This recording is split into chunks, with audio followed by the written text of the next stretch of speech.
Okay, so we're going to talk about the pattern.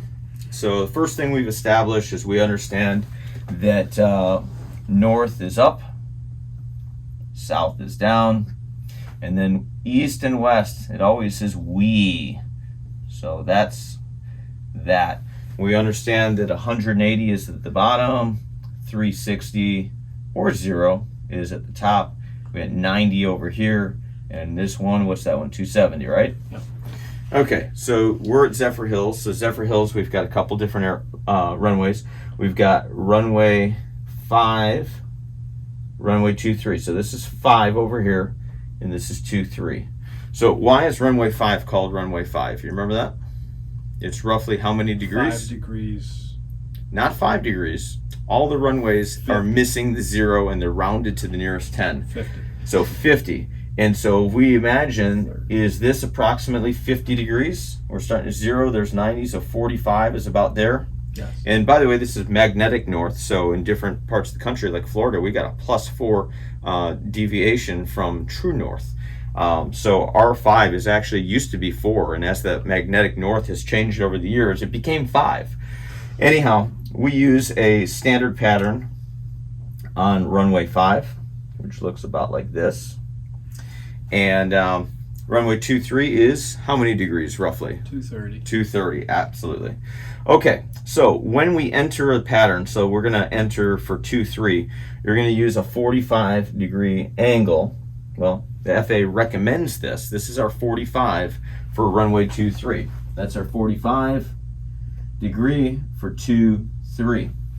If you're coming in for runway 5, you'll actually be coming this direction into the pattern. Mm-hmm.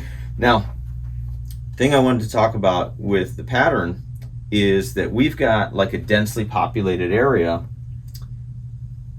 over here. This area here is all very densely populated.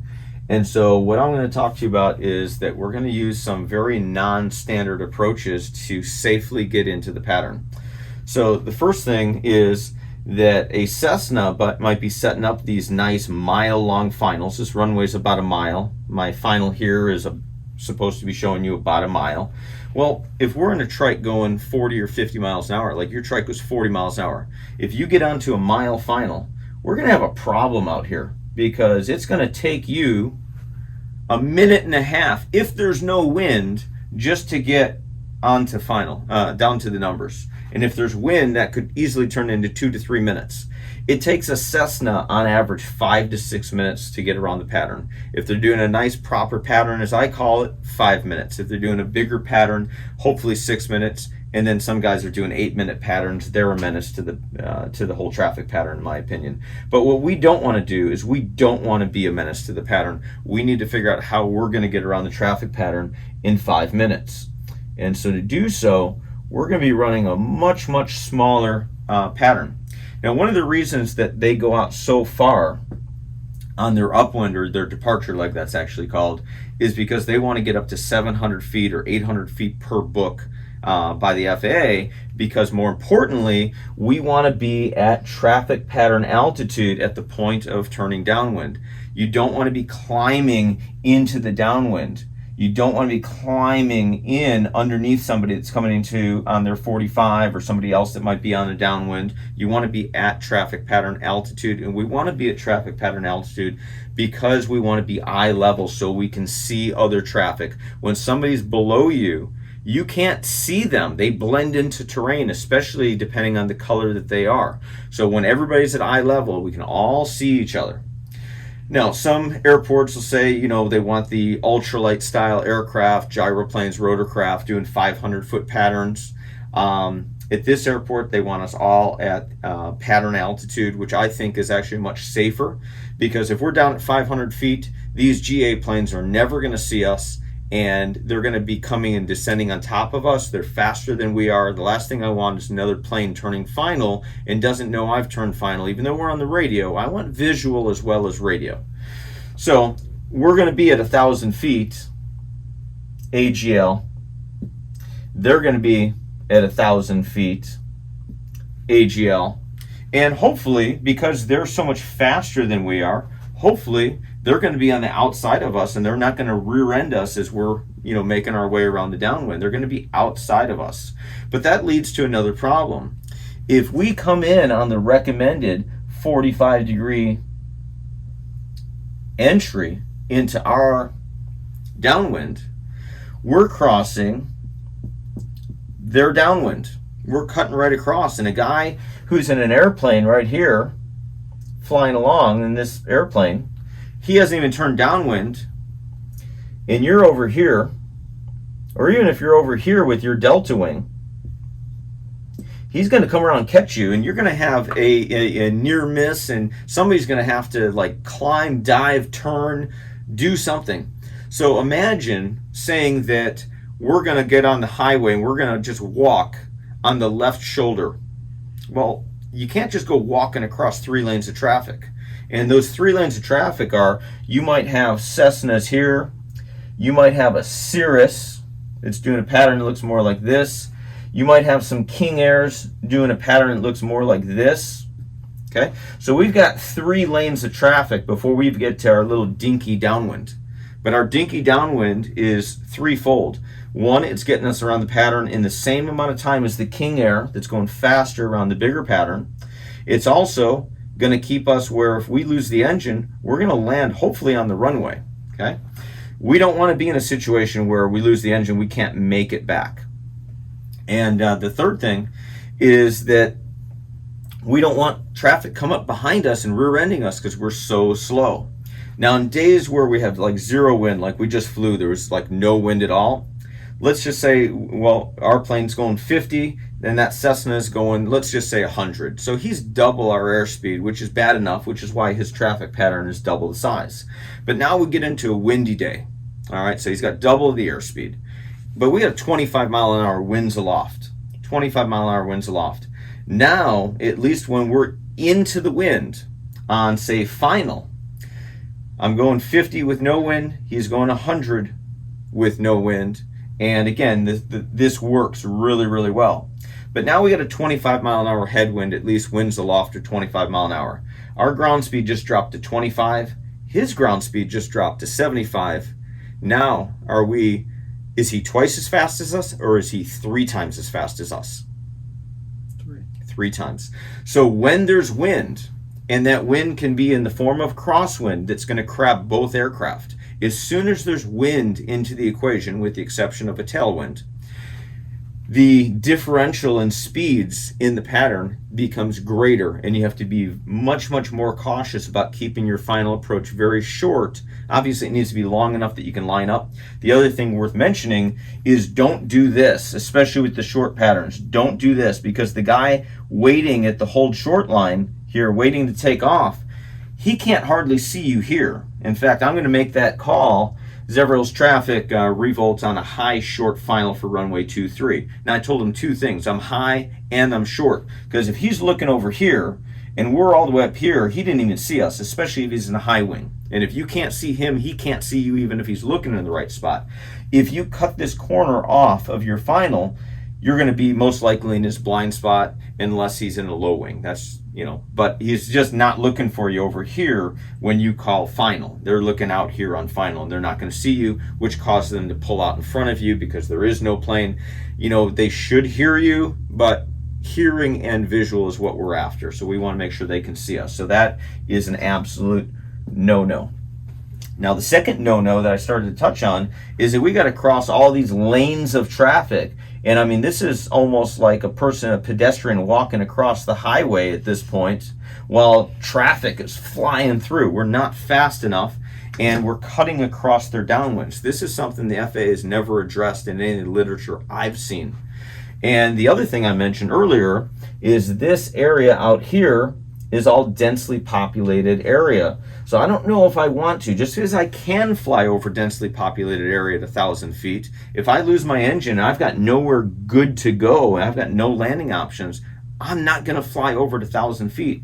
The FAA wants these guys coming in on the 45 to be at pattern altitude, and that makes good sense.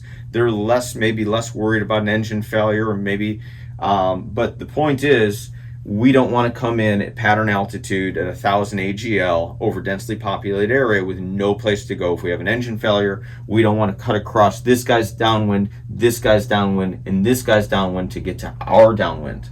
So what I recommend that we do, or how I usually approach, is I will approach at either 1,500 or 2,000 feet, and I will come in however I like, and now that call is going to be at 2,000 feet. Zephyrhills traffic revolt is 2 to the north at 2,000, remaining at 2,000 feet inbound. Or if I know what runway everybody's using, I'll say inbound for runway 23. And as I'm approaching, you're going to want to talk to these guys. Even though you're sometimes 1,000 feet above the pattern altitude, if you don't talk to them and they see you, they're like, oh, there's an ultralight in the pattern and he's not on the radio. So just say, hey, King Air, I've got you in sight. We're going to remain at 2,000 feet. We'll be inbound behind you. Let them know. And if there's several planes in the pattern, what this does is it allows you to now circle at 2,000 feet and get eyes on the traffic pattern until it's optimal. Meaning that this guy might be on a departure leg. This guy is now clear. He is past the midfield downwind. You got one on base and you got one landing. Now's your opportunity to say, Zephyrhills traffic, revolts entering a teardrop for the midfield right downwind on 2-3, and that teardrop is going to look like this. It's going to come around, and it's going to come into this downwind, base, and final. And so that teardrop is always going to be kind of picking up that 45, so you wouldn't want to come in backwards with the teardrop. You come in this way in the teardrop. And yes, you are descending the pattern, but there is actually a procedure where if a GA airplane flies over the airport, which they wouldn't do here because we have skydiving in progress at Zephyrhills, so you wouldn't want to do that here, but you come in and then they will enter, of course theirs looks like this, they'll enter their teardrop like that. So what we're doing by doing a teardrop is a thing, and they should recognize when you say you're entering a teardrop for the midfield right downwind on 2-3, they should recognize what that maneuver is. So in the meanwhile, if it's really busy, there's 5 planes in the pattern, there's no way I want to get in the mix of 5 airplanes. I'm going to hang out. And what that call is going to sound like, as I just keep circling at 2,000 feet, is Zephyrhills traffic, revolts maneuvering just north of the field at 2,000 feet, remaining at 2,000 feet, Zephyrhills. That lets everybody know when they see us, because they're all going to be on downwind, they're all going to be going underneath us, that they know what we're doing. We told them what we're doing. And now they don't really need to know if we're staying up there for an hour or whatever. All they need to know is that we're going to have another call before we come into this pattern. And then that call is going to be Zephyrhills traffic. Revolt's going to be, not going to be, don't say that. Revolt is entering a teardrop for the midfield right downwind behind 20 Mike. Behind Cessna 20 Mike will be number 3 for landing at Zephyrhills.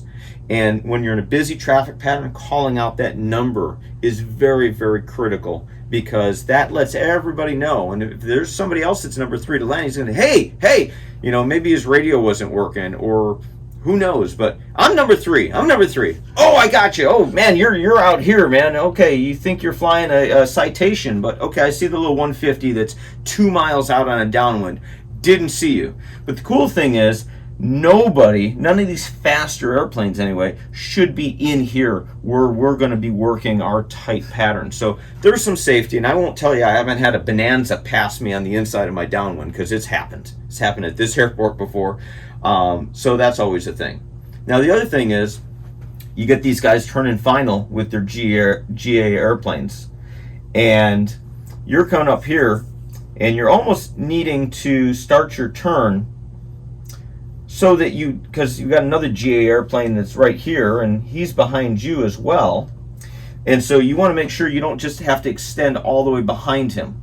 Okay, now if it's really, really bad and that plane is out here and you don't want to get behind him, what I normally do, and again, not going to find this in the regs anywhere, I don't think, is I'm going to say, and usually I want to do this at the midfield. I don't want to do this out on base. I want to do this here.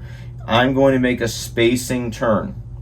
Now, the first thing about a spacing turn is you need to tell people what you're going to do before you do it, or you're going to freak everybody out, including the guy that might be taking off, and here you are turning towards him. So that's going to sound like Zephyrhills traffic, revolts making a 360 right for spacing on the midfield right downwind, runway 23, Zephyrhills. Now what you don't want to do is you don't want to do this. Whoop! Okay, we're making the 360 for the purpose of time. We want that 360 to take a good 30, 45 seconds. I don't want to come over the runway. That's an absolute no-no. Somebody might be doing a missed approach on 2-3 that I don't even know about. So we're trying to kind of stay in our airspace. We certainly don't want to do it to the left and come back towards all of these downwinds that are faster traffic head on with these guys. That would definitely be a no-no. So we're going to turn towards the runway. We're going to say what we're going to do, then we're going to do it. And now we can come back out. But now still, this guy's on this crazy long final. He's really just being a menace to the airport. He's not getting around the pattern in 6 minutes. He's taken 7.5.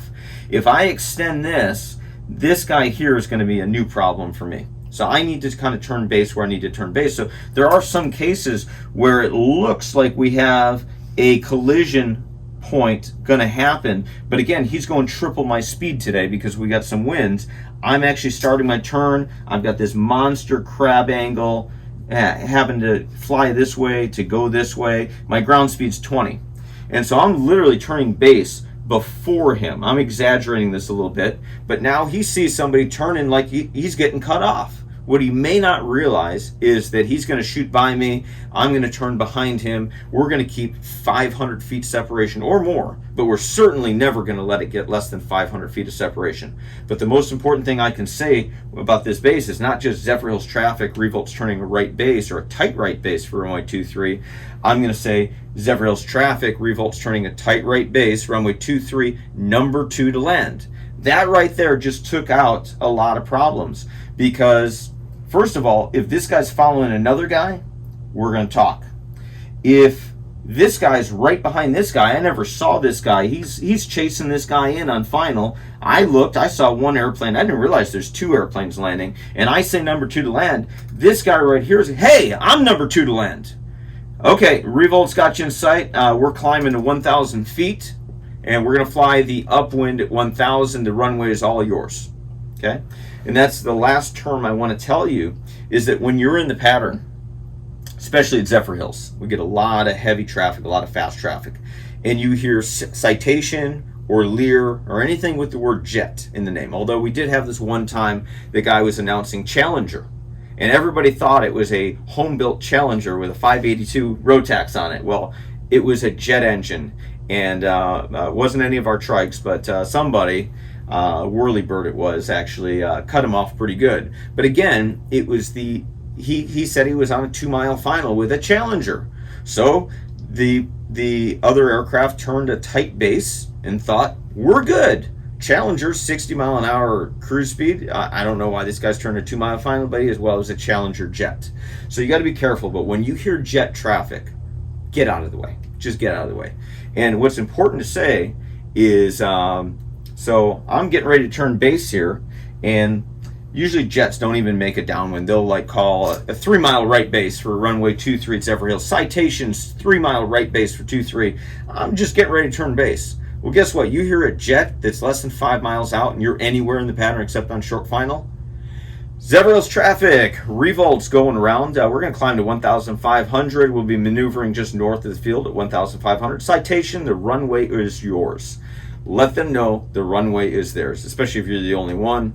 Or if there's other traffic in the pattern, don't say the runway is yours. Just announce Zephyrhills traffic, revolt is climbing to 1,500. We'll remain at 1,500 until traffic is clear. Now, the citation uses a 1,500-foot pattern if they're doing a pattern. So you're not exactly out of his pattern, but what you are out of is all the other GA traffic pattern, the Cessna, the Cirrus, okay? So here, you're not fast enough maybe to get out of his way, but the Cessna or the Cirrus that just turned base, and now this citation is on a 3-mile right base, and he's on a 1/2-mile right base, that's not a problem.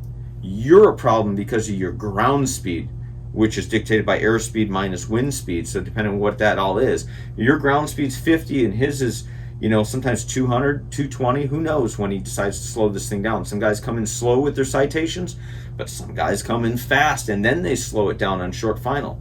You don't know. You don't know.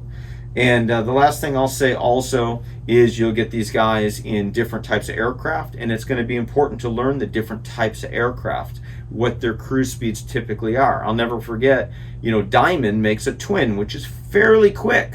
Well, this Diamond was on a straight in, a 10-mile straight in. So I came around the pattern and didn't hear the 5-mile call from the Diamond, so that was fine. I came around again and thinking, hey, Diamond, stay position. And he's like, oh, I'm 7 miles out. And now I'm thinking the Diamond meant he was 15 miles out. But now I know where he's at. You get a better understanding as you get closer. And it was a windy day too, by the way. And I come around, and now I'm thinking, I better not turn base because this Diamond is probably on short final. Diamond, where are you at? 5-mile final. Diamond, say airspeed. And that's something I do quite often. When I hear Cessnas on 3, 4, 5-mile final, 4 or 5-mile final, I'm going to try to turn base and get in front of them if I'm ready to turn base. I'm not going to just wait for somebody that's 5 miles out because they can't be courteous enough to get into the traffic pattern. It's kind of like somebody cutting in line a little bit. But I'm going to say, Cessna, what's your airspeed? So finally, Diamond, what is your airspeed? And the key there is 60 knots, ground speed's 45. He was in a single engine light sport Diamond. Didn't even know they made it. Or maybe it wasn't light sport, it was a single, and he was hardly moving. It was a windy day, and I just misjudged. So don't be afraid to ask, say airspeed, and to give you some kind of, if you don't know what that airplane is. Had the gyro just asked the Challenger, say airspeed, when he said he was on a 3-mile final. Challenger, say airspeed, and that 160 knots. Whoa! Now you've got information. So if they're inside of 5 miles and you're going to cut them off, if you're not 100% sure what type of aircraft they are, what kind of speeds they might be doing, ask. And the only thing that we can really do to get out of harm's way, or the best thing we can really do, is to climb.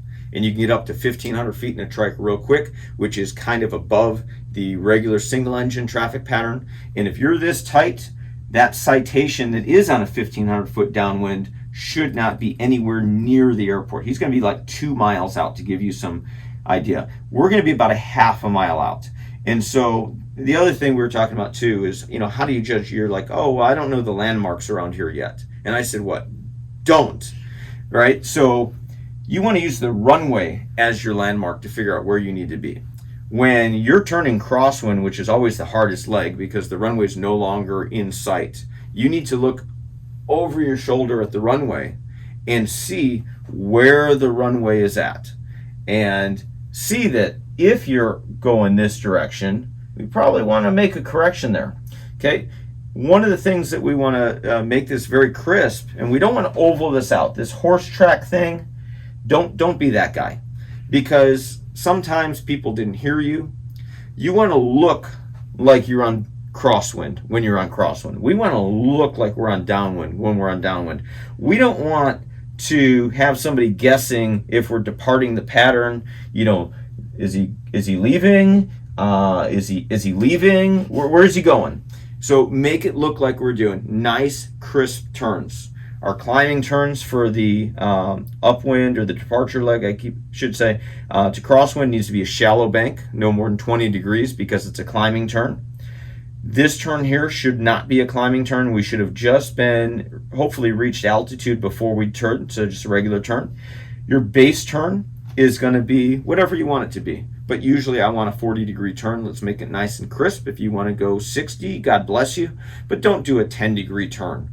Now you're starting to make an oval out of it, especially with as short as our base is. So crispen that up. Same thing with the final. Let's try to get it anywhere about a 30-degree bank turn on final.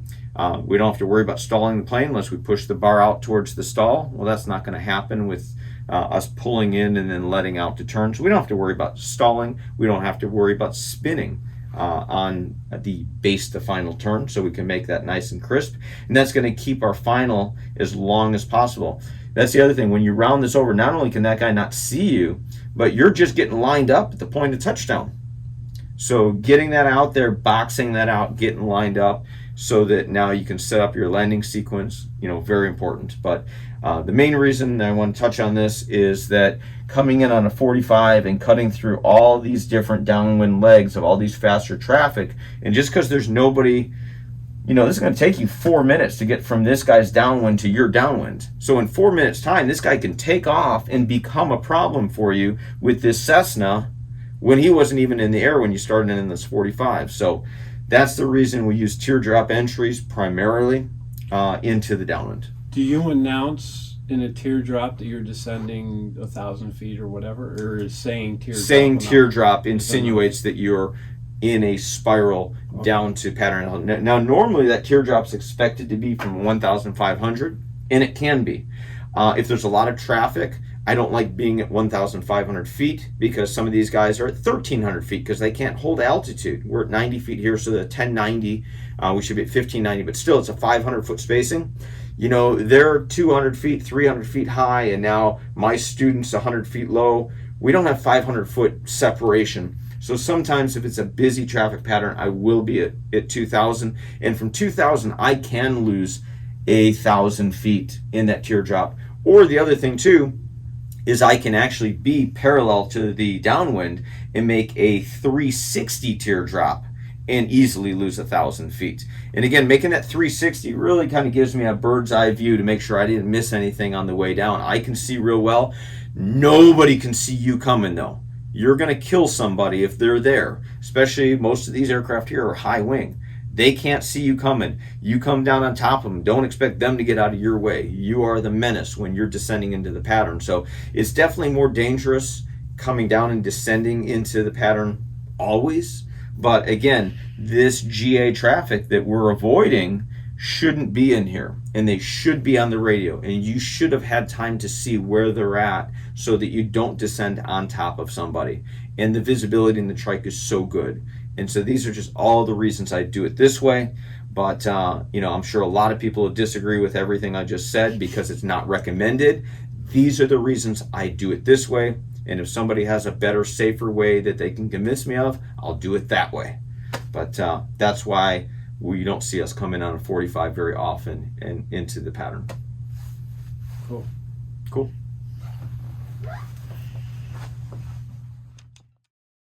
If you enjoyed this video, please subscribe to our YouTube channel. And if you'd like to learn more about trikes or already fly trikes, check out trikeaction.com, where the action is.